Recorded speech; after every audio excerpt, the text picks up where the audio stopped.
And welcome back to Our Healer, Our Protector with Ryan Reichert and Lisa. Lisa Sander. Hey. Hi, everyone. All right. Well, super excited to talk this Tuesday on the next step after physical sobriety, emotional sobriety. So, God willing, on the 27th of November of this year, I'll have 2 years of sobriety. And I think about all the ups and downs over the last, I think we're over 700 odd days now, maybe. So, it's something to me where it doesn't mean much because all I have is today, knowing that the past, I used to drink over the past, used to drink over the future.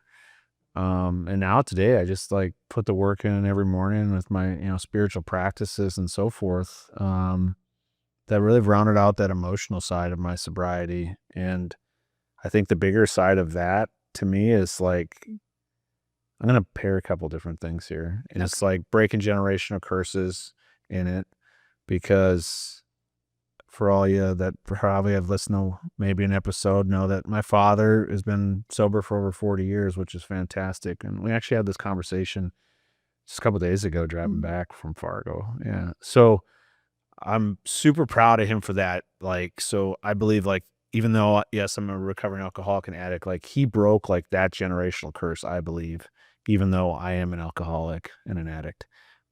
But what he didn't break was like his lustfulness and his maybe sloth that like he suffers from with his PTSD and depression. And so like I think of the emotional sides and generational curses that come with those two pieces that I had to take on in my adulthood today. But if I take those on and I break those generational curses, my daughters don't have to go through that. And I think that, we have a multi-episode kind of thing going here with this one, because when I reflect on myself, like, I don't know tomorrow if I'll drink, but I know today I'm not gonna. I mean, that's simple. And I know when I reflect on my emotions that today I'm not gonna lose my mind. I'm not gonna throw a temper tantrum. Like, sure, when I stub my toe, gosh darn it, or whatever. But I think to that side of it is when we work on our emotions, and I'll throw a pitch in here for the books, both, God only knows when Devil Comes for You, A Second Chance at Life, and the Icarus Effect. Each one, we're talking about my second chance in the first book, but our emotions in the second book really hone in on like, how do you shape like the rest of today, knowing where you came from in the past, because you don't bring that past with you like into today. And that takes us a lot of work when it comes to like, the AA meetings, the psychiatrist, the psychologist, like all the things that I have, right? Like as, a global war on terror or post 9/11 or whatever we're calling the generation of us who just went through a number of years in combat with PTSD and everything else. Like I think of all the things just keep stacking on top, keep stacking on. It's like the Encyclopedia Britannica of like possible issues. And what does that take to come out the other side, with your second chance? Like, today, I'm just like so excited for life, because it's not that there's like something good to look forward to, but like knowing like if you put the work in, like something good does happen. I guess that's what I'm trying to, as I've kind of pontificated here probably for a few minutes. What's crazy, Ryan, is I only know you in your second chance at life. I don't know the first version of you. And this is for all of you out there too. If you're with somebody, or you're the person with the second chance at life, like there is light. But as you said, you have to do the work. Ryan goes to AA, and there's nights that we can't do something together because he sets times that AA comes first. And I want that for him. So if you're with somebody who has an addiction of some kind, you need, like, I want to be your cheerleader, and I don't want to, of my own selfish way, to get in the way of your AA meetings. Yeah. Well, I mean, we've talked about it, and like we talk about like the real 1%, of like where married couples, who read their Bible 4 or more times a week, pray to God together, go to church, they have a 1% chance of divorce, right? It's the same for like, for me, like God's first, then it's AA, and then unfortunately, for you, like you're third, right? Like, so like But it's not unfortunate for me because I get it. I only preface it that way because like if you couldn't look yourself in the mirror and say, I'm good with that, like there would be a problem because you'd go like, okay, well, so on Wednesday I can see you because like Monday, one, Tuesday, you know what I mean? Yeah. Like finally, like if you're looking at it selfishly that way, or the side of it going like, holy cows, the person that comes out on a Wednesday, like, you know, that dude's got it together after he goes through his paces of working on himself in such a way where he can show up. And it's not like in a 24 hour Yeah. period like that. But just as you wanted to look at it from a way of seeing of what do you have to go through to see the best Ryan, right? Like, yeah, that's what it took. I mean, it's taken, the understanding of it was an AA meeting every single day. I think the first 90 days you went to AA for 90 days straight. Yeah. And talking about that, it's kind of like the app that you have out there for people, the start of it, and your course that you have for others.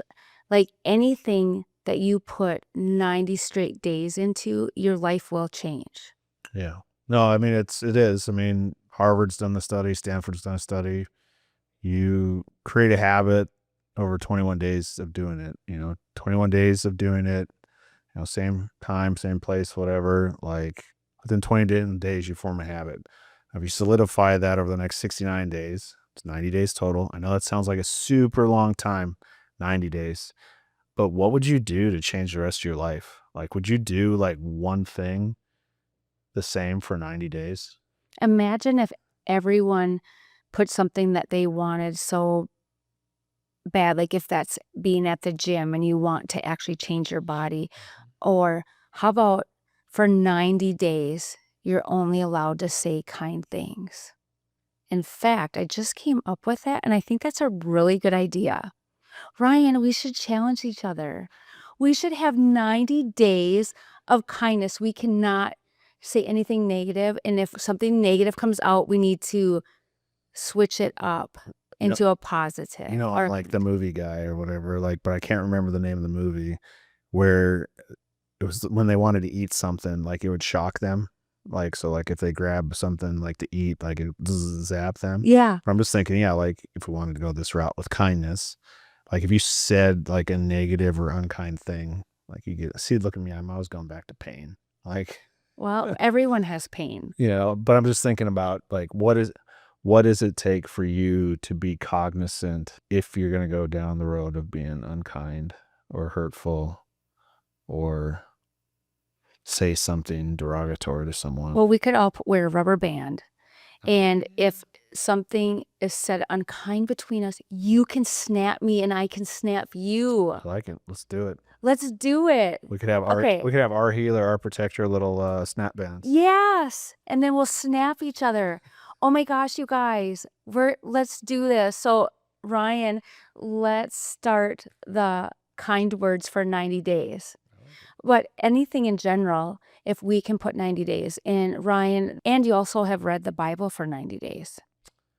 Well, yeah, so it took me over a year to read it, to finish it. So that's more than 90 days. Yeah. But like reading it every day, yeah. I mean, it's one to me now it's like, okay, go to the study Bible so you can study the background of it and have a greater understanding. Plus, like for me, I don't know how it is for you out there. I'd love to hear everyone's comments on this. Like when you read your Bible, like what type of downloads do you get? Like where do you see like your life changing as you get a new idea for something.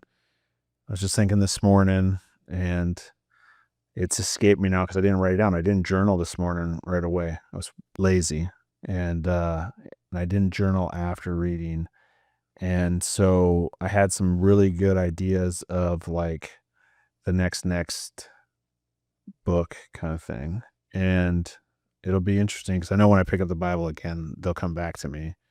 But that's why it's so important to journal, so important to write things down, because then you won't have this moment, especially while like you're recording and everyone can see this on YouTube or Spotify, wherever you're listening.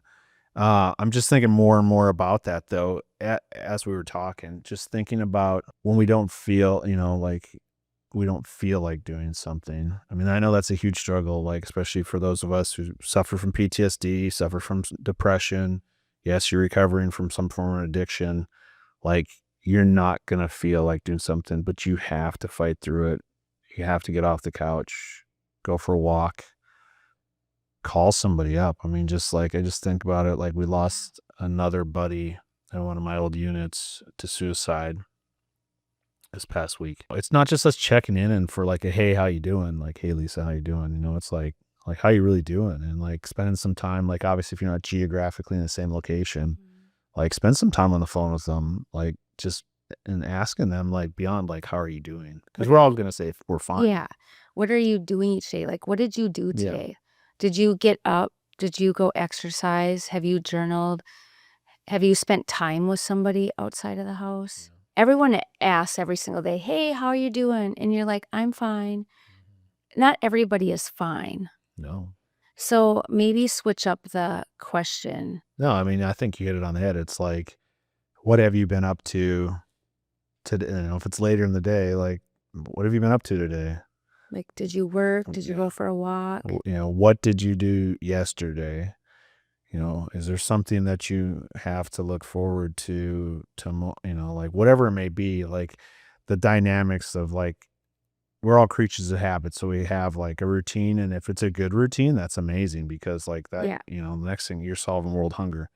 Now, if you have a poor routine, like where it's sleeping in as long as you can, because I get it. Like for those like out there that, you guys have like your disability and, you're not working and you're living off of that. And thank you for all the taxpayers out there and the Veterans Affairs that allow us to have like a disability payment for those of us that were, injured. But where are we putting in like, like we are meant to have a purpose in life. We're meant to work.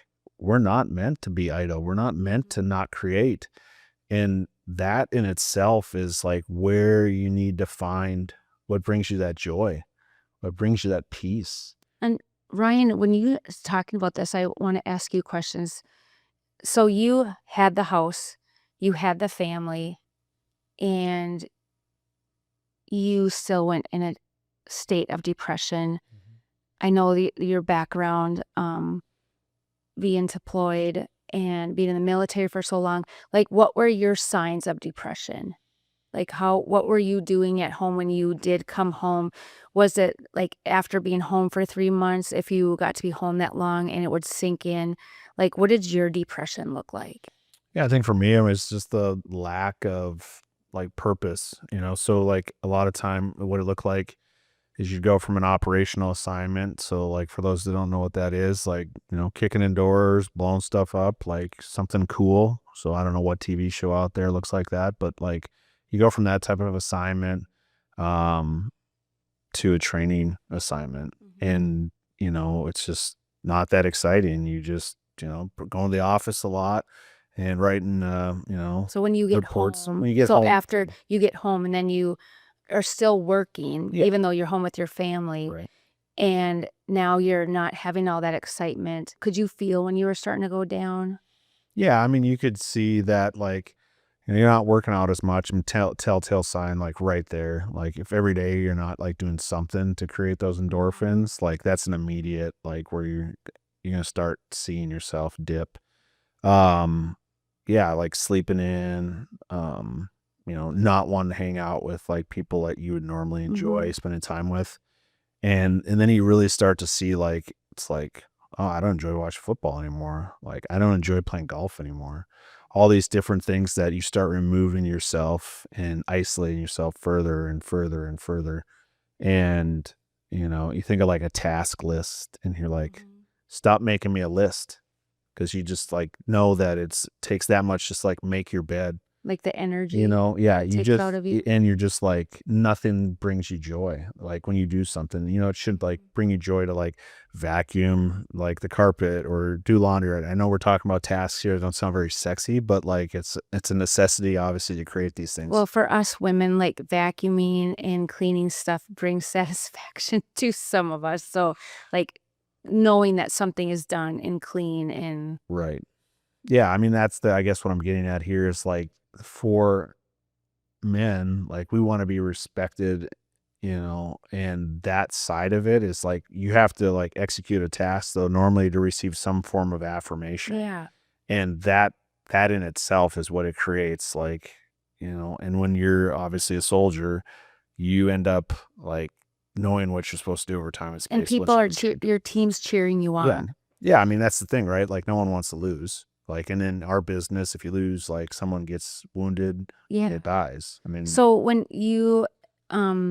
people come home from being deployed, like, because you don't have that rush yeah. and you don't have the affirmation that you are used to, do I mean, in your opinion, besides seeing war and people getting killed, like, it I can't imagine to come home and not having that adrenaline rush, and then your spouse, you need to talk to Mm. about it, or if they're not understanding, where do you find your rush? Do you think that's why people go into alcohol? Yeah, I mean, you're looking at either suppressing your feelings, because you don't want to feel what you felt. I think of my spirituality today, and like, for me, like a story that like where I cursed the Lord, like was back in, 2004, first deployment to Afghanistan. And we had some guys that were wounded in an IED attack, and we were the closest element to them. And in that, when we picked them up, not to be too graphic for anybody, but it's one where their skin, they had diesel burns, so their skin was basically melting off their bodies. Mm. And you know, fortunately, we got them to Kandahar in time, and they lived. But in that moment, coming back out into the field, it's one of those where I cursed the Lord. Why would you do this? Why would we have this happen to his children, right? And it's just today I understand the dynamics of pain and suffering, and like it's just And to go through the same feeling of the crucifixion side of things. For Jesus is love, like he never yeah. sinned, and the pain and suffering that he had to go through. Well, when I look and reflect on us as soldiers, like in what we would do for freedom, right, and for our country, it's the same thing. But the problem is, like, you've experienced the envelope of excitement, adrenaline. There's no greater rush, obviously, than Mhm. like you and 31 of your bubbas like hopping on helicopters, flying out in the mountains, and you know, told you before, like extreme camp and manhunt, and like it sounds terrible, right? Sounds sick. Well, to live in the greatest nation under the stars that we do, that's what it That's what you takes. had to do. And saying that, when you read the Bible, God had his own people. They had to go through that. Hmm. They had to make sacrifices, and they hurt people on the way if they didn't follow Hmm. Jesus's word. Yeah. Well, yeah. I mean, that's the natural side of it, but I think just peeling it all the way back for everybody out there, and all of us who do suffer from PTSD, from the addictions that we've taken on to try to numb some of these pains that we have, these feelings and emotions that like we're uncontrollable, like the God-sized hole we're trying to fill with something. Like before, it was the excitement, the adrenaline. Let's jump out of an airplane. Yeah. Let's go do bad things to bad people. Today I understand that hole is filling it with God, and Jesus Christ, the Holy Spirit, and like what we do in our practices daily, like reading the Bible, praying, meditating, being kind, and just continuing to see the good in everybody, doing good for others, being that member of society, like we're a unit together of men or women, depending on what type of unit we were in. And we did amazing things. So let's continue to do amazing things. And it's hard. Like, I get it. You don't want to get out of bed. Like, you don't want to feel anything, but it feels so good to help somebody out. It feels so good to have that second chance and make a huge difference for everybody out there. And that's the brother and sisterhood that we need to rebuild, knowing that, like, if you're retired or transitioning or whatever it looks like, there's so much out there. There's so many people that want to help each other, and that's the biggest thing. We want to help all of you. So ending on this, Ryan, thank you again for your service to our country. My heart goes out to you. And I appreciate all of that and that everyone has done. And we're doing like a Christian divorce podcast, but we're also bringing other things into light. And we don't want people to get divorces. We want to build strong relationships. So hearing Ryan's story can hopefully help you if you have a veteran at home, ways that can help each other. And Ryan, my promise to you is to continue to know that I appreciate all that you have done and the new man that you are becoming. And I do not take that for granted. And therefore, I want you to keep doing your 90 days over and over again to be the best person that you can. And we are going to end it at that. And we'll continue our talk on our next podcast. We'll kind of talk about some of the trial and tribulations that I have been through and why I've become the person that I have. And we will continue this conversation with Ryan also. So, what do you say about our podcast? Let's end it always. Yeah, always subscribe, like, and share. Check us out on Our Healer, Our Protector on social media, and we love y'all. See you. Have a great week.